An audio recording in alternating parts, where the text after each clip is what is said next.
a Lei Maria da Penha foi um grande mecanismo, né, para que nós, mulheres, sejamos protegidas através de forma de lei, que agora, no dia 7 de agosto, completa 24 anos, 18 anos, né, de implantação dessa lei, que vem como mecanismo de proteção e também de coerção, né, da violência cometida contra as mulheres. Nós, da Secretaria, durante todo esse mês, como eu bem coloquei, a gente está fazendo várias ações.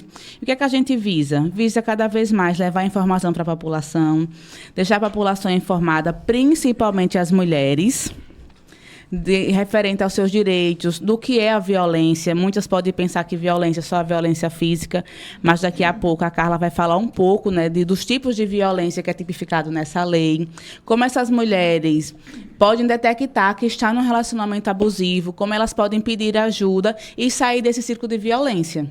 A gente entende que não é vida para ninguém viver um relacionamento que tenha violência, seja ela a física, a psicológica, a moral, a patrimonial, a sexual. E nós estamos aqui como mecanismo de ajuda para que essas mulheres possam sair dessa situação de violência e possam viver uma vida melhor, mais tranquila, junto com seus familiares.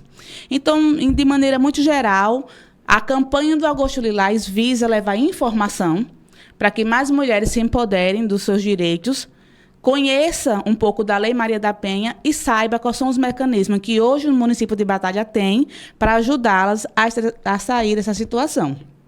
Muito bem. Mais alguma coisa, Nayara? Então, muito bem. A gente vai falar agora com Raíza, que é advogada. Você poderia falar um pouco sobre as medidas protetivas de urgência, o que elas são, quais são os seus objetivos?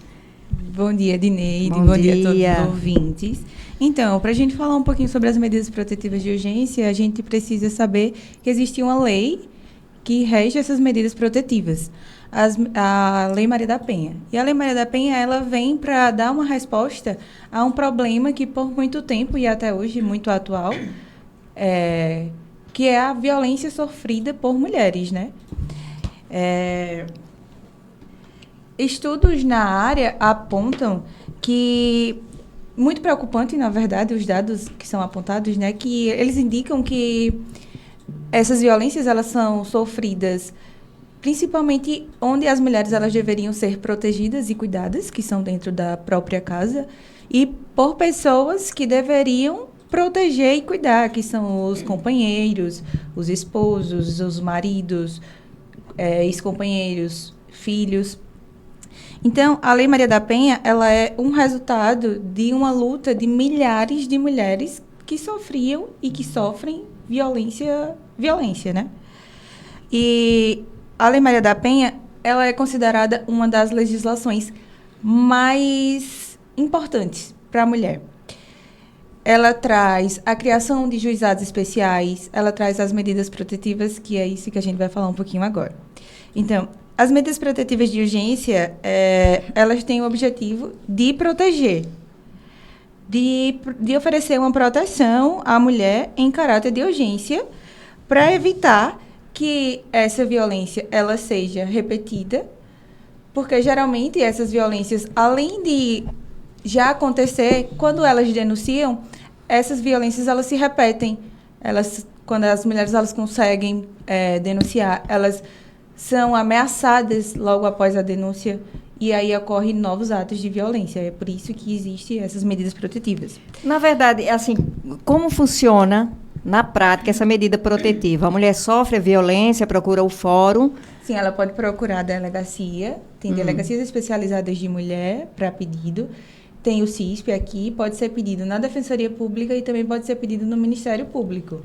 E aí o juiz vai deferir as medidas protetivas. Elas existem várias. O artigo 22 da Lei Maria da Penha diz quais tem um rol exemplificativo. Não só eles, mas existem outros tipos. Por exemplo, o afastamento do lar, proibição de se aproximar da mulher, suspensão de visita dos filhos, prestação de pensão alimentícia, porque muitas vezes essas mulheres elas são dependentes financeiramente desses agressores.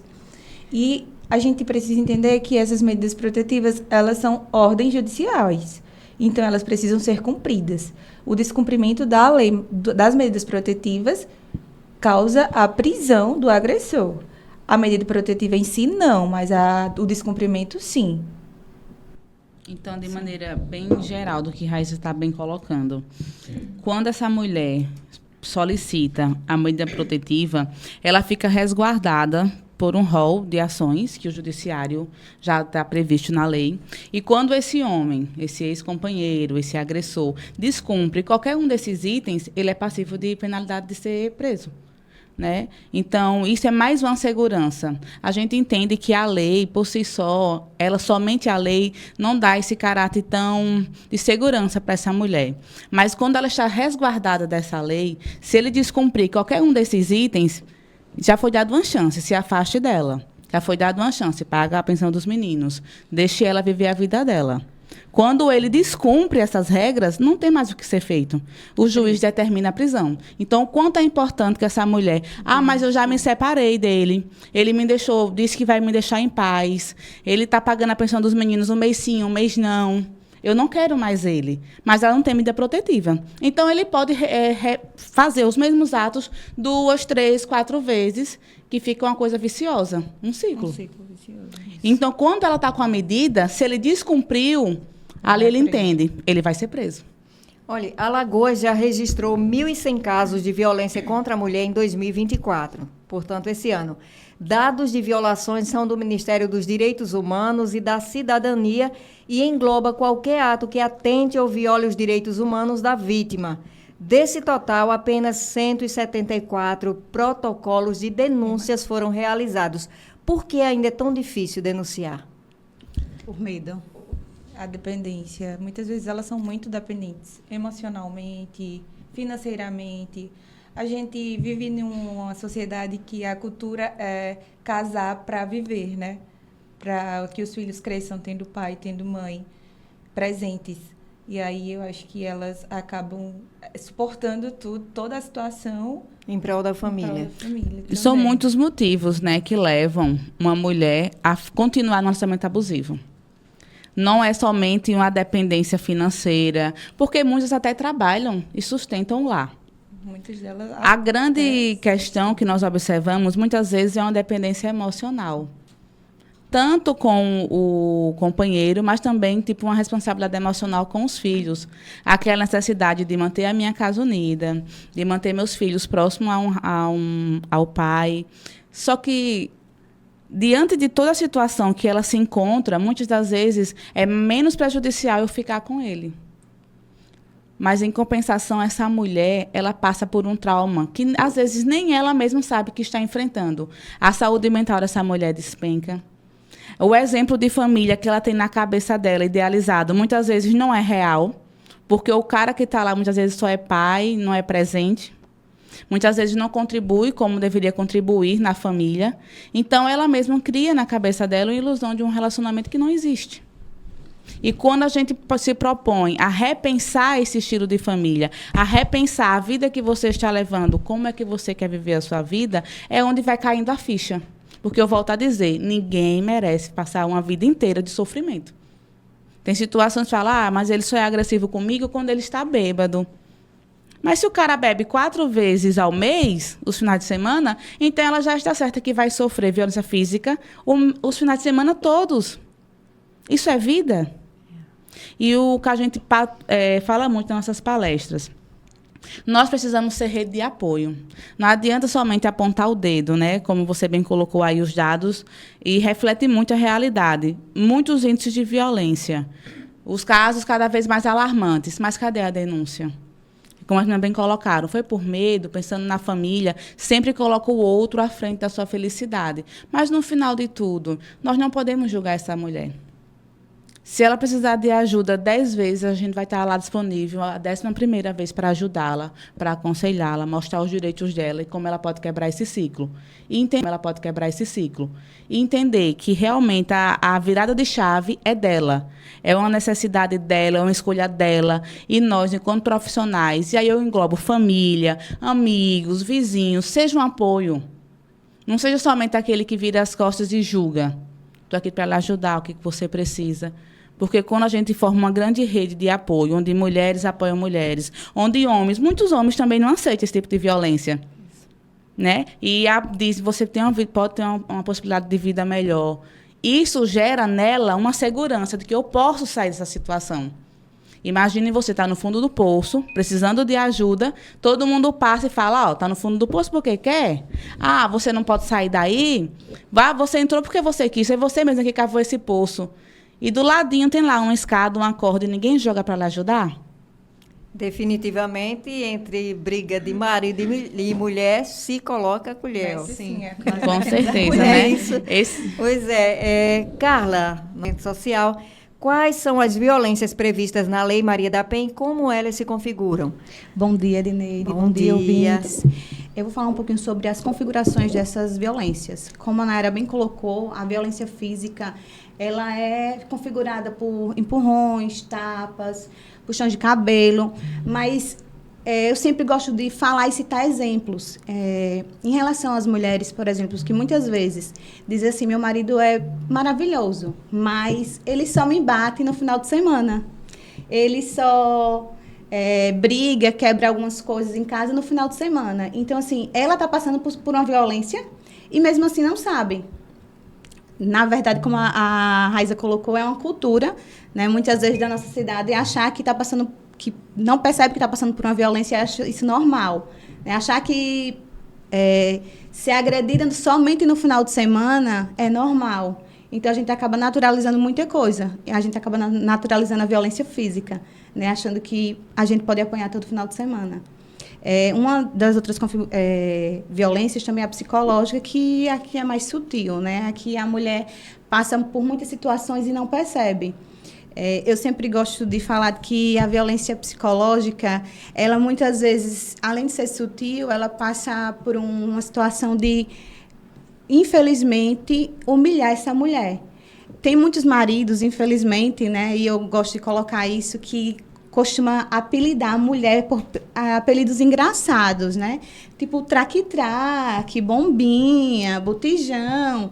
E eu sempre coloco quando assim, converso com as meninas, de que tem mulheres que não acham isso engraçado, né? Os maridos acham engraçado e até partilham muitas vezes em meio a amigos, chamando a mulher dessa forma, ou meu bujãozinho. E não é engraçado. Para a mulher, ela não acha engraçado, ela pode achar ali naquele momento, né, com os amigos, mas se ela pudesse chegar em casa e dizer assim, ó, eu não estou gostando da brincadeira. E principalmente não se faz em casa, e principalmente no meio de amigos. É algo muito desagradável. E assim, eu já presenciei em alguns momentos alguns amigos tipo apelidar de forma desagradável as suas esposas. E não é legal.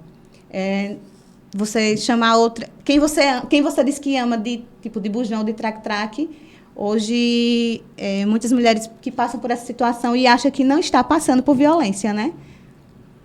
Uma das outras violências também é a sexual.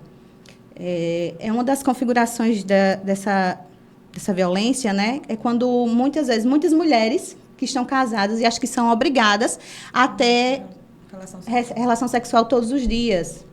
Ou, tipo, forçado mesmo, sem o seu consentimento. E é uma das violências, né, que está prevista na Lei Maria da Penha, é a violência sexual, onde muitas vezes muitas mulheres passam por isso e não sabem que estão passando por um tipo de violência. É você ser obrigada a ter relação só porque ele é seu esposo. Proibir o uso do anticoncepcional. São várias situações, né, que dentro da violência sexual, essa questão do achar que você é minha, né? Então você tem que fazer. A violência patrimonial é também configurada em relação à questão de impedir a vítima de trabalhar, de controlar o dinheiro da família. Essa violência, ela perpassa por muitos lares, infelizmente, porque a gente sabe que tem muitos homens que controlam até o cartão de crédito, até o que você compra. Muitas mulheres chegam com bolsas escondidas, né, e acham que é normal você esconder algo que você comprou com seu próprio dinheiro, porque você é independente e você pode comprar o que você quiser. Então, muitas mulheres passam por esse tipo de violência, que é a violência patrimonial, e não sabem que estão passando por uma violência, né? O dinheiro é meu, eu compro o que eu quiser, eu sou independente, Então, tem muitas mulheres que ainda chegam em casa com sacolinhas escondidas, porque é aquele velho ditado, né? Você comprou essa roupa é nova? Não, você que não percebeu, essa roupa já é antiga. Então, a gente prefere dizer que a roupa é antiga do que dizer, não, foi eu que comprei. Para me sentir melhor. De exercer controle, né? Justamente, de exercer esse controle de dentro da casa, da esposa. A última violência, né, é a moral. Essa violência, ela é a do isolamento. Porque é quando, não só no casamento, mas tem indícios no namoro, né? E muitas vezes a gente tem um projeto também na secretaria que é o namoro legal, que é para levar para as escolas, porque essa violência ela começa no namoro, que é essa questão dessa proibição da mulher ir na casa dos pais, ir na casa dos amigos, ir a um lugar com os amigos, dizer, fulano não é legal para você. E já começa ali esses indícios no namoro. E muitas vezes as meninas muito jovens não percebem que estão sofrendo violência moral, que é justamente essa proibição, dizer isso não é para você. Fulano não acho que fulano é aquela velha história, né? Com quem anda, com quem tu andas, que eu direi quem tu és. Eu acho que fulano não é legal para você andar, porque a gente começou a namorar, então ele começa ali a disciplinar essa rotina, essa vida dessa pessoa. Então, assim, hoje, falo principalmente para as mulheres da zona rural. Eu venho de um povoado, né, do povoado Aguapé, e a gente também tem um outro projeto, que é para levar para as mulheres rurais, para as mulheres também serem independentes, porque a gente não busca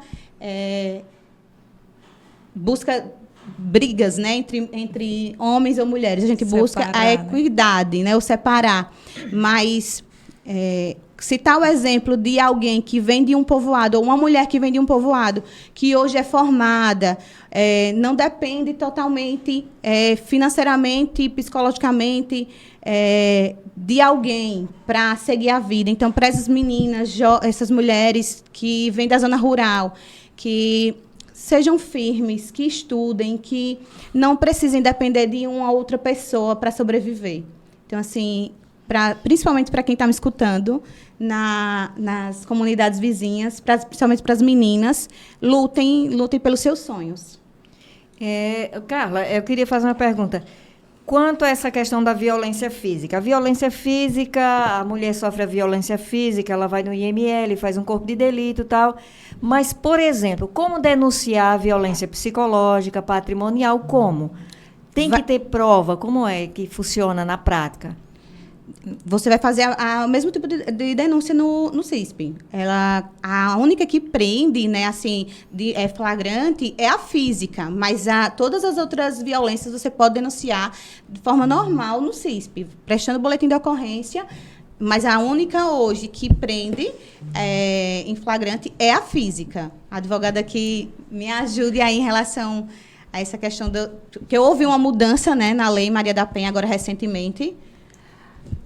A violência que deixa marcas, a física, é a que prende, como a Carla falou, porque ele é preso em flagrante ali, né? Mas as outras também, todas as violências, o que mais vale, não precisa de prova. Se tiver prova, ótimo, vai corroborar, vai aumentar as chances do juiz ver com outros olhos aquela situação, a depender do caso, o que é que ele vai deferir, o que é que ele vai decidir sobre aquele caso. Mas o que mais importa na denúncia é a palavra da vítima. Então tá bom. No caso, a violência psicológica, uma prova hoje pode ser um WhatsApp, um print de uma conversa. Sim. Não é isso? Vivian, nossa psicóloga ali da Secretaria da Mulher, nem sempre a violência contra a mulher se inicia com violência física. Geralmente é mais sutil, silenciosa, ao ponto da vítima não entender o que está acontecendo quando chega a esse ponto. Tem uma forma de identificar um ciclo de violência? Bom dia, Edneide. Tudo bom? Bom dia, tudo bem? Bom dia, pessoal. Edneide, sim, a violência, ela geralmente não começa realmente logo pela violência física. A violência física ela é muito escrachada, né? Naturalmente, se acontece, a gente já tem uma prova que não é refutada. É por isso que, naturalmente, ela já serve como medida de prisão. Mas as outras violências, hoje previstas em Lei Maria da Penha, estão justamente porque elas já são reconhecidas como formas de não somente coibir uma mulher, como também de depreciá-la, diminuí-la, de torná-la mais vulnerável a cada passo, a cada tempo que aquela relação vai se estruturando, né, e vai acontecendo. Uma psicóloga americana, Lenore Walker, em 1979, ela estruturou um modelo que dá para a gente uma margem de, basicamente, como identificar esse ciclo de violência, como é que ele acontece e tudo mais. Ela entende que é muito previsível, na maioria das vezes, que ele acontece com um começo, um meio e um fim, e que ele é muito repetitivo. Ele não acontece de uma linha reta, onde ele simplesmente começa e geralmente termina. Geralmente se repete muitas e muitas vezes até terminar. Infelizmente, às vezes também ocorre de não terminar de uma forma muito positiva para a mulher, né? Inclusive com feminicídio, se for o caso. O ciclo, a primeira fase ela coloca como sendo o acúmulo de tensão. É onde aquele agressor ele começa a ficar mais irritado, mais sensível. Qualquer coisa parece que torna uma tensão absurda no ar, sabe? Aquela nuvem de fumaça começa a chegar no ambiente quando ele chega. É quando surgem desculpas. Ah, não, estou muito estressado com o trabalho. Não, foi porque o meu chefe brigou comigo. Nossa, mas por que a comida ainda não está pronta? Por que os meninos não estão arrumados? São coisas que são muito pequenas, mas que acabam tornando o ambiente e a relação muito pesada. Esse primeiro momento, a mulher também começa a ficar mais tensa, ela começa a ficar mais receosa, ela cuida muito com o que ela fala, com o que ela pensa, com o que ela faz. Ela pisando em ovos, né? Pisando em ovos, literalmente. Ela fica muito sensível, porque ela já percebe que tem algo acontecendo que provavelmente vai levar para a fase 2, que é a explosão violenta. Nessa explosão, é geralmente onde a violência propriamente dita acontece. O primeiro momento já é violento por si só, porque já tem um acúmulo de tensão no ar. Isso deixa a vítima muito sensível. Já na explosão violenta, a violência propriamente dita já está acontecendo. Já houve uma agressão, já houve falas preconceituosas ou que diminuem quem ela é, que a deixam se sentindo inferior. Quando vem a violência psicológica, né, que é super sutil, mas que ao mesmo tempo é uma das piores violências, porque assim, ela demora muito a ser percebida, porque geralmente a violência contra a mulher é uma violência simbólica. Ela não acontece somente porque é uma violência, ela acontece porque é a mulher, porque é violência de gênero, né? É uma violência que é social. Nós somos violentadas desde a infância e a gente entende como sendo algo natural. Então, é uma violência muito naturalizada realmente. Por isso que ela é muito difícil de ser identificada. Porque, se vem um apelido sobre o meu corpo, eu já estou acostumada, às vezes, porque eu já escutei isso na minha infância, na minha casa, com a minha família. Se vem uma crítica sobre o cabelo, sobre a aparência, então é porque eu sou descuidada, eu não estou fazendo a minha relação ficar da melhor forma possível, porque eu não estou fazendo a melhor parte que eu deveria fazer. Então, vem uma culpabilização para essa vítima, né? Vem uma descaracterização dessa mulher, ela fica despersonalizada. Acho que a culpa é dela, né? Totalmente, né? Primeiro, o agressor, ele torna a fazer com que a culpa seja da vítima. Ela é responsável pelo que ele está fazendo. Então, quando vem a violência física, moral, patrimonial, até a sexual, essa mulher ela já está muito fragilizada, porque ela já estava passando por um momento de tensão muito intenso, né, na primeira fase. Completamente as forças, né, de lutar, muitas vezes. Totalmente. E gera uma compaixão. Isso. Se ele está estressado com o trabalho, mas é ele quem trabalha, quem traz o sustento para minha casa, eu tenho que aceitar e eu tenho que cuidar dele quando ele chega em casa. A casa tem que ser um ambiente harmonioso. Porque ele não está ficando bem quando chega na casa dele. Até isso a sociedade coloca como sendo também uma responsabilidade feminina, da mulher, de tornar esse ambiente como um abraço maternal, né, para esse homem quando ele chega em casa. A gente coloca o homem porque, no geral, essas relações acontecem em grande parte nesse modelo, né, onde o homem geralmente é a maior parte dos agressores. Mas a gente entende que qualquer violência doméstica contra a mulher já se enquadra em Lei Maria da Penha também, né, desde que haja ali uma relação íntima de afeto. E aí, nessa fase, vem o medo, vem o controle, vem a autoridade. E ele começa muito... depois que percebe que a agressão ocorreu, principalmente no começo, que aquela mulher tem aquele choque, né? Ela fica receosa, ela fica assustada e geralmente decai ali, né? Ela fica muito deprimida em alguns casos, ou bem chateada também. começa a ser percebido por ele que ele fez algo que não foi aceito. Então, começam ali as desculpas, o remorso, as justificativas, começa a ter uma mudança de comportamento, muitas promessas. É quando começa um comportamento todo ali para fazer com que aquela vítima também se sensibilize, né? Quando começa todas as justificativas que a gente acabou de falar agora. Me perdoe, eu vou mudar, não vai ser mais desse jeito, eu te amo, pense nos nossos filhos, pense na nossa família. Tava de cabeça cheia, tava de cabeça quente, né? Eu não vou mais beber. Eu não vou mais beber, eu não vou mais ficar saindo, eu não vou mais lhe proibir de sair, você pode usar a roupa que você quiser, eu lhe dou dinheiro, então, nossa, você vai poder trabalhar. É quando vem toda essa justificativa, onde a mulher, inclusive, começa a se sentir responsável por esse agressor. Ela começa a se sentir muito como sendo a salvadora dele, às vezes. Nossa, ele é bom, mas assim, ele tem uns momentos de raiva. Nossa, mas eu posso ajudá-lo. Mas ele me ama, eu posso cuidar, eu posso fazer com que as coisas mudem, posso fazer com que a nossa relação dê certo, os nossos planos, os sonhos. Então, começa também uma confusão para essa mulher, que ao mesmo tempo que está ferida, está se sentindo magoada, literalmente, às vezes, machucada, ela também começa a se sentir responsável para fazer aquilo dar certo. Porque se aquele homem está prometendo mundos e fundos, ele começa a mudar o comportamento dele ali no começo e faz tudo acontecer e parecer que é a melhor relação do mundo, como é que ela não vai dar uma chance?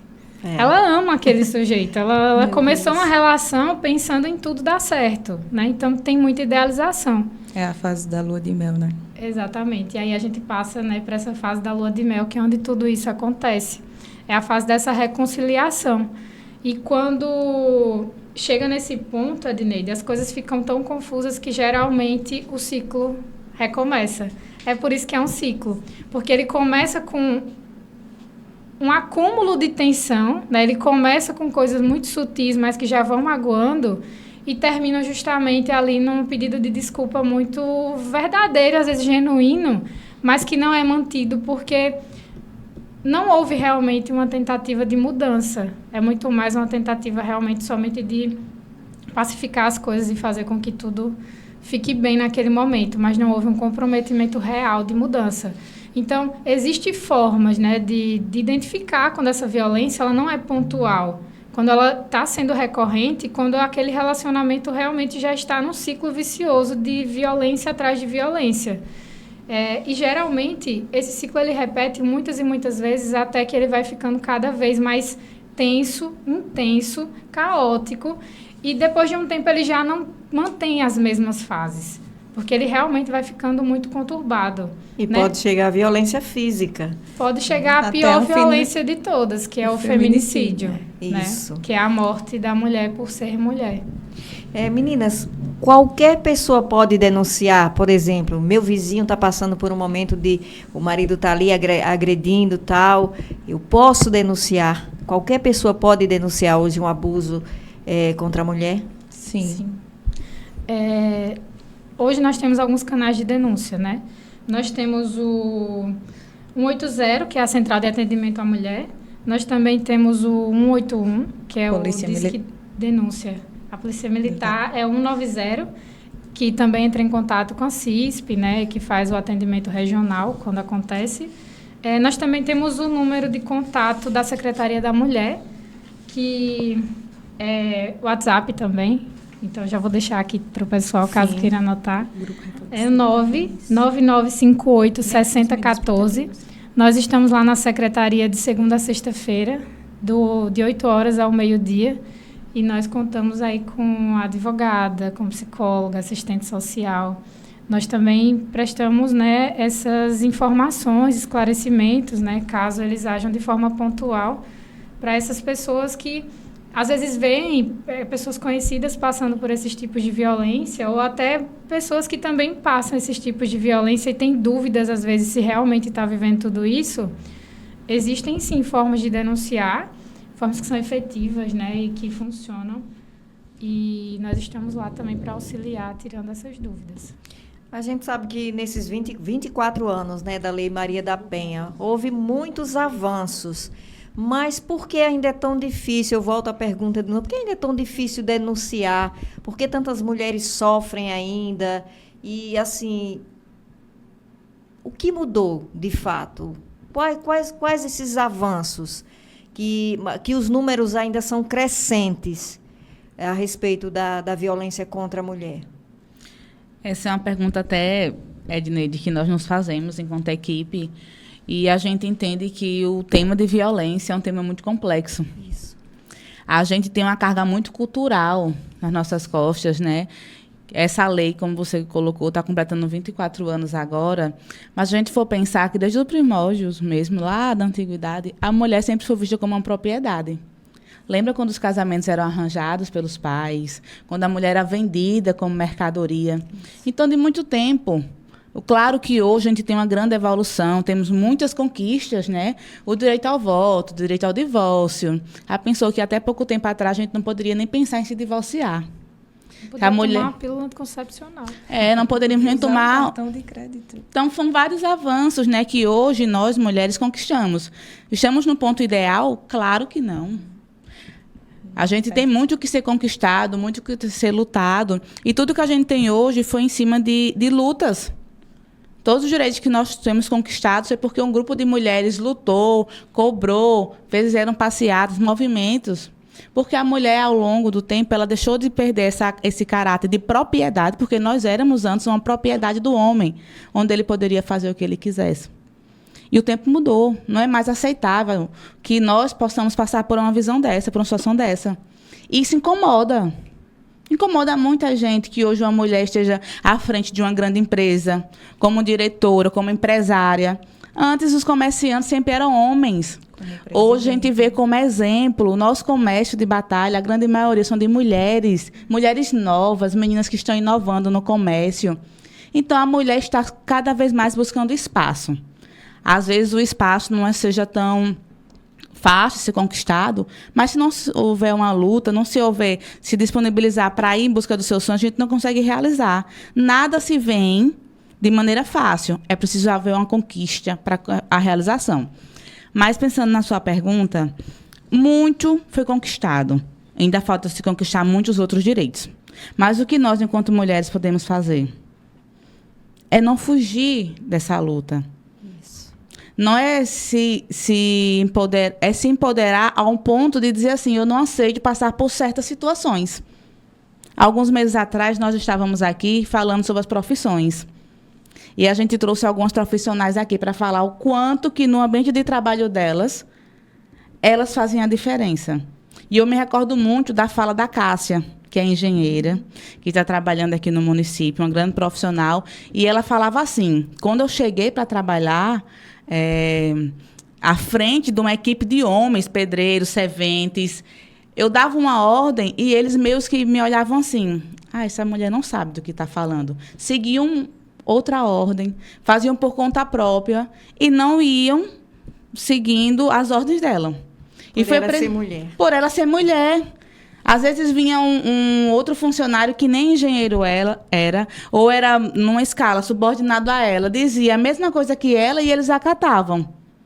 E foi preciso que ela enfrentasse a situação de cabeça erguida, mostrasse a profissional que ela é, a situação que ela se colocou perante eles para mudar a realidade e ela ser aceita. Estou dando só um exemplo de quanto que para nós mulheres é mais difícil a coisa. É desgastante. E eu acho que quando se fala em números, que aumentou os números de denúncia, é justamente esse o nosso trabalho. É de fazer com que, não que aumente a violência na cidade, né? A violência doméstica, mas é que as mulheres se encorajem para denunciar. Eu acho que quando a gente vai em uma localidade onde a gente sabe que muitas mulheres passam por situação de violência, essa mulher, quando nos escuta, ela acredita no nosso trabalho. Sim. E é isso que a gente faz. A gente vai nos lugares e a gente não quer separar ninguém. A gente só quer que essa mulher chegue em casa e diga, eu não quero passar mais por violência doméstica. Então, os números crescem e cresce de forma absurda. Porque antes não se denunciava? Muitas vezes por medo, não ter apoio da família, porque muitas vezes a própria mãe ou a irmã diz, você passou tanto tempo, você aguentou tanto tempo, por que não viver mais com esse homem, né? Então, quando a gente vai para uma localidade, né, da nossa cidade e vai dar uma palestra, a gente vai justamente mostrar para essa mulher que ela não precisa ter medo. que ela não precisa mais passar por isso. E assim, e a gente chega a dizer isso, né? Você não precisa se separar, você só precisa criar coragem para dizer, eu não quero mais passar por isso. Se você não aguentar isso, aí você vai para a denúncia. Você vai denunciar.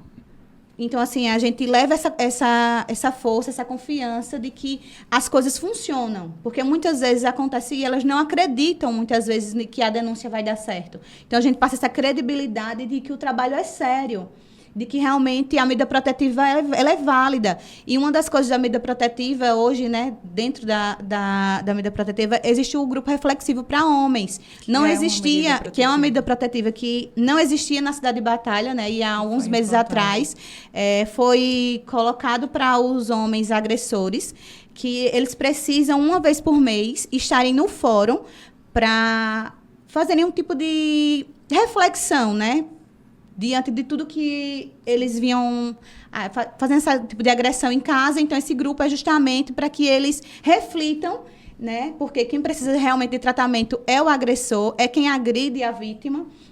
Então, dentro da medida protetiva, existe hoje em Batalha esses homens que precisam ir até o fórum, né, uma vez por mês, e com a equipe multidisciplinar. É como se fosse um tipo de acolhimento para eles perceberem que realmente eles precisam mudar. Então, assim, todo o nosso trabalho é para que essas mulheres se sintam seguras e elas percebam que as coisas acontecem, que não vão outras mulheres precisar morrerem, né, para que as coisas mudem. Não, a gente está trabalhando para que elas acreditem que realmente as coisas acontecem, que as coisas são válidas. Isso mesmo, e que vamos à luta, né?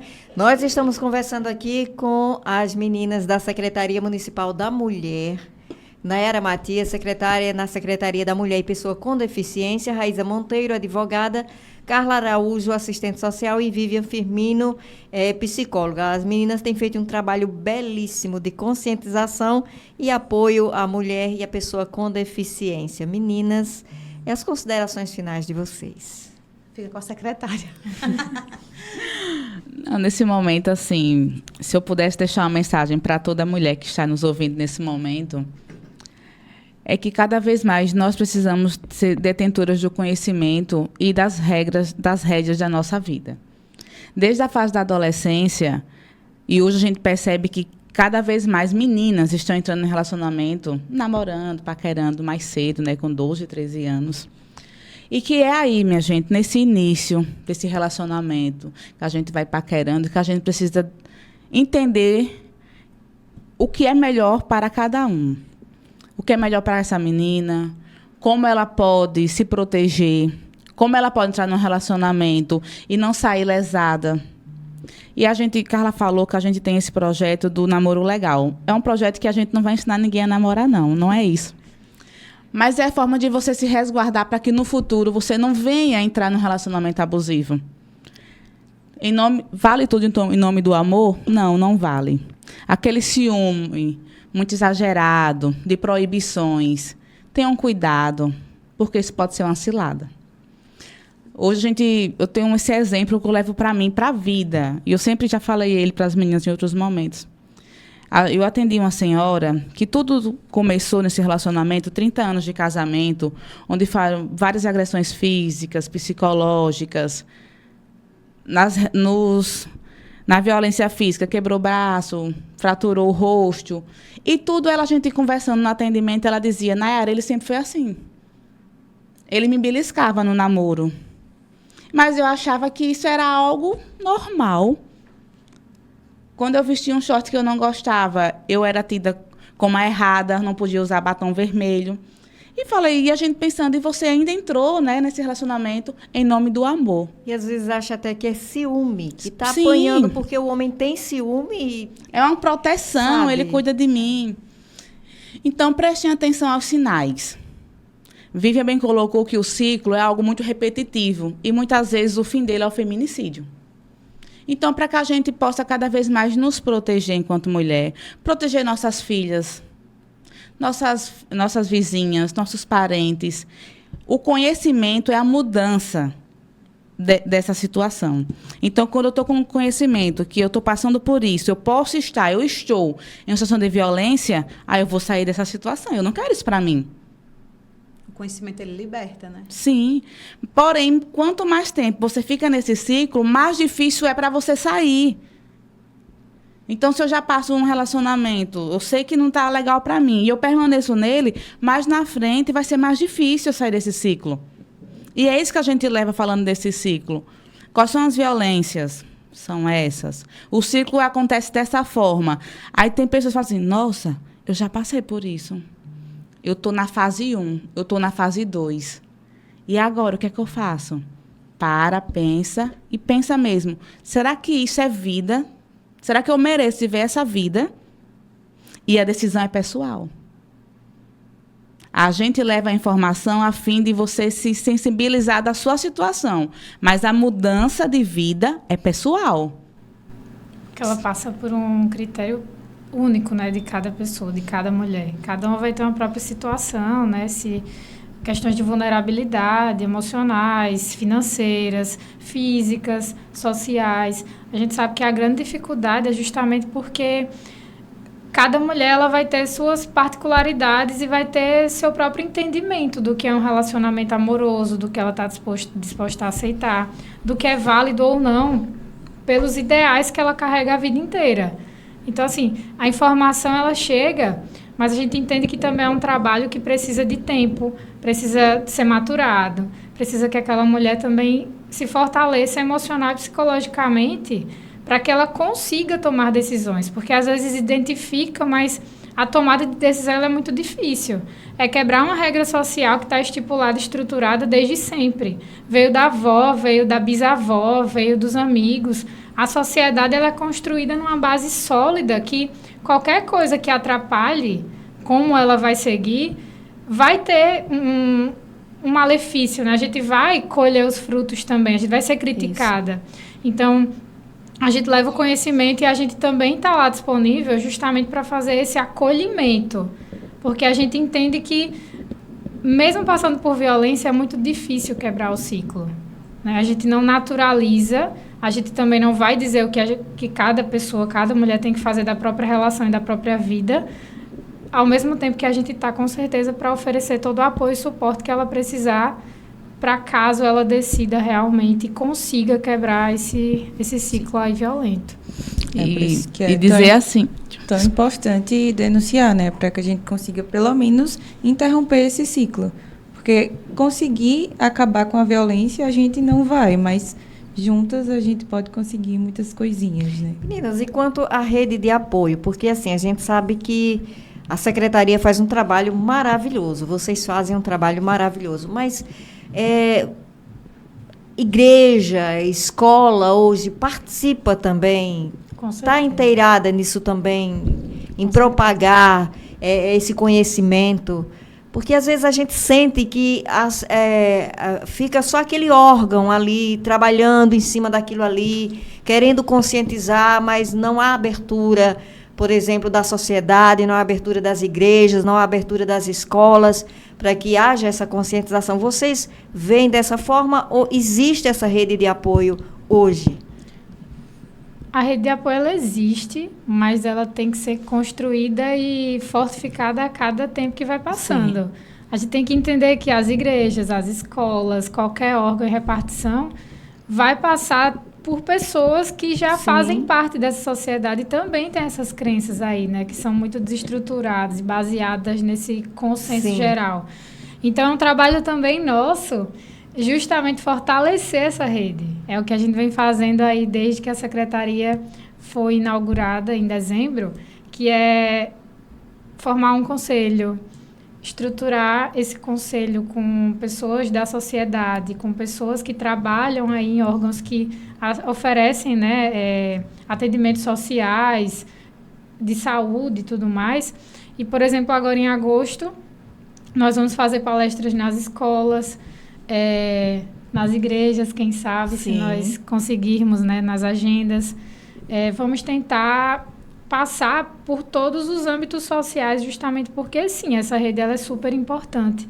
A mulher que está na igreja é a mesma mulher que vai estar no mercadinho, é a mesma mulher que mora do lado da minha casa, é um parente meu, também é mãe de uma criança que está estudando na escola e aquela criança vê aquela violência, vivencia aquela violência, que apesar de não ser direto ou até mesmo ser, ela também está sendo impactada emocionalmente. O cérebro, o desenvolvimento dela vai sofrer com isso.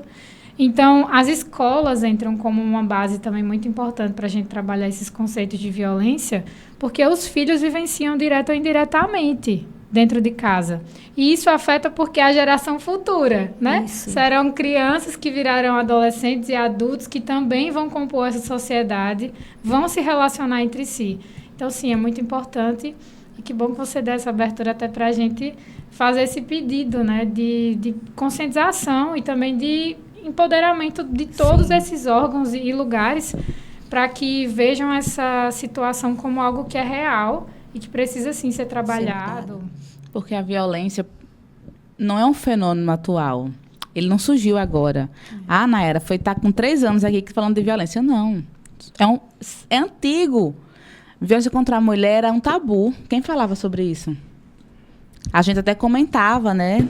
Mas ninguém tomava a rédea para tentar resolver ou ajudar a vítima. Mas agora a gente traz esse tema à tona e alguém pergunta, nossa, tudo agora é violência. Não, não é de agora, não. Há muitos anos já está a violência implantada. É porque a gente não olhava, a gente preferia desviar o olhar. Preferia não olhar para poder não opinar, tomar uma decisão. E quando a gente... que é normal que ela apanha porque gosta, né?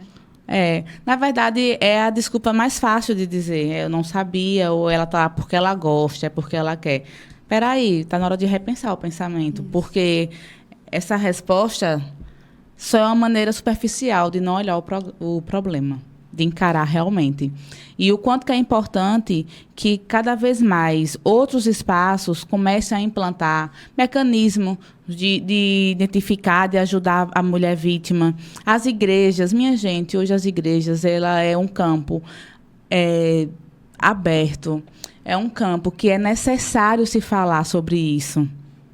A gente vai pensar que a nossa população, mais de 50% são mulheres. Então, nós estamos, na grande maioria, nas igrejas, estamos, em grande maioria, frequentando o comércio, estamos, em nossa grande maioria, nas comunidades. Então, é preciso se olhar para a mulher com um olhar diferenciado. Porque alguém pode até imaginar que dentro das igrejas não acontece isso, mas a gente sabe que acontece. Que às vezes é uma visão errada, justamente do entendimento errôneo da religião, né? De colocar a mulher como uma submissão errada, de muitas vezes ter que aguentar... Capacho, eu diria. Não é submissão, é capacho, né? Que tem que fazer tudo às que o vezes homem é uma interpretação errada, né? Do que acontece ou deveria acontecer para não apresentar as rachaduras que já estão lá, mas que parece que enfraquecem, mas ao contrário, fortalece. Se você trabalha o grupo com o qual você convive, você está vivendo uma sociedade muito mais segura, saudável, feliz, sustentável, rende muito mais em todos os aspectos. O problema é que às vezes a gente simplesmente olha de uma forma muito pontual, como se um problema fosse deslegitimar tudo o que foi feito. Pelo contrário, quando a gente olha para o que vai errado e para o que vai mal, a gente está tentando melhorar tudo aquilo. Pois a ideia não é acabar com o casamento, não, mas torná-lo um lugar bom para se viver, onde os dois possam viver em harmonia, né? Um respeitar o outro, crescer junto. Sim. Isso mesmo. E para finalizar nossa participação, mais uma vez eu quero agradecer de coração mesmo a todos que fazem parte da 104,9. A essa equipe maravilhosa, né? Em nome de Neto, Lucas, Edneide, de toda a equipe, de todos que fazem parte. Porque sempre é um espaço democrático aberto e que a gente se sente muito bem acolhida em vir aqui trazendo temas como esse, né? E outros que nós já viemos. Então, agradecer de coração o espaço, a abertura e dizer que a Secretaria da Mulher está de portas abertas para receber a todas as mulheres que se sentiram tocadas por uma informação. Eu só queria uma dúvida em relação a isso, como eu posso ajudar outra pessoa. A gente está de portas abertas. Lá é um espaço de acolhimento. Então, a secretaria fica localizada ali na rua do Nilo de Carvalho Uli, bem próximo ao hospital. Por trás, nossa Casa Lilás, fica por trás da Escola Antônio Rodrigues. E você, cara ouvinte, que nos escutou, precisa de ajuda. Lá a gente não está para julgar ninguém. Lá a gente acolhe todo mundo. E, principalmente, não é obrigado que você faça o boletim de ocorrência para ser atendida pela equipe, de forma nenhuma. Você pode chegar lá, minha gente, uma dúvida. Eu quero informação, eu quero falar com um advogado, eu quero falar com uma psicóloga, eu quero somente me informar de alguma situação. A gente está lá para lhe acolher. E fazer um convite. Esse mês, como a gente bem colocou, é o mês da campanha do Agosto Lilás. Nós temos um cronograma extenso de ações e vamos finalizar o nosso cronograma no dia 19 de agosto, com uma grande caminhada, uma passeata pelas ruas da cidade, pedindo o fim da violência contra a mulher. Então, no dia 19, nós vamos nos concentrar aqui na Praça da Penha, a partir de 6h30 da noite. Vamos andar pelas ruas da cidade e vamos finalizar lá no Miguelão, onde a gente vai ter um espaço de hitbox, de funcional, para que nós mulheres possamos também nos exercitar, também se divertir, porque é um momento de diversão. Então, queria convidar toda a população de Batalha que queira participar dessa grande caminhada, dia 19, às 6h30. Nossa concentração vai ser na Praça da Penha. Ok, muito bom, viu? Muito bom recebê-las aqui sempre. Estamos sempre com os microfones abertos. Nós conversamos aqui com as meninas, eu falo as meninas da Secretaria da Mulher e da Pessoa com Deficiência. Nayara Matias, que é secretária na Secretaria da Mulher e Pessoa com Deficiência. Raíza Monteiro, advogada. Carla Araújo, assistente social. E Vívia Firmino, psicóloga, claro, falando sobre a abertura do Agosto Lilás. Você, mulher, não se cale diante de nenhuma violência. Denuncie. Nós somos importantes, né? Temos a nossa importância nessa sociedade, precisamos viver bem, criar os nossos filhos bem. Como a gente pode criar filhos bem se nós não estamos bem? Não é isso? Verdade. Como podemos ser boas profissionais se nós não estamos bem dentro dos nossos lares? Então, denuncie. Nós ficamos por aqui com essa entrevista maravilhosa. Claro que as meninas vão voltar com outro tema logo, logo, aqui na sua 104 FM. Bom dia para você e obrigada pela sua sintonia.